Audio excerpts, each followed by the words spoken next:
দাদা আপনি ভালো আছেন? হ্যাঁ, আমি ভালো আছি। আপনার তাহলে হোটেলটা হচ্ছে বিন্যাকুড়ি বাজারে, তাই তো? আমার হোটেলটা হচ্ছে বিন্যাকুড়ি বাজার।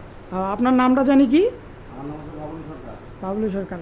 আসলে আপনি কি কি তরকারি রান্না করেন আমাদের একটু দেখাইতেন যদি। আমার এখানে সবচেয়ে বেশি চলে হাঁসের মাংস আর খাসির মাংস। হাঁসের মাংস? আচ্ছা, হাঁসের মাংসটা একটু দেখাবেন? হ্যাঁ, দেখেন। এটা 150 টাকা বাটি। তাহলে আপনি বাটি 150 টাকা করে বিক্রি করেন? হ্যাঁ, পার্সেলটা 150 টাকায় দেই। হুম, 130 টাকাও দেই। হুম। তারপর আর কি কি? রুই মাছ আছে। রুই মাছ? রুই মাছ কোনটা? রুই মাছ আছে এটা।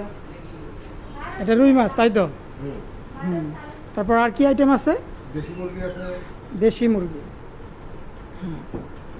তারপর? খাসির মাংস আছে। খাসির মাংস। আর কি আইটেম? পোলট্রি মুরগি আছে। পোলট্রি মুরগি। মুগের ভালো, ডাল। খুব ভালো, খুব ভালো। আলু আর ভাজি আছে, সবজি আছে, হুম, পোলাও আছে। তো আপনি কিছু বলতে চান আমি কি বলবো? আপনার হোটেল সম্পর্কে? না, আমার হোটেল ভালো চলে, বাইরের থেকে লোক আসে।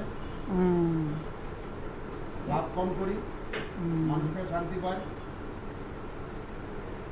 আচ্ছা, ধন্যবাদ।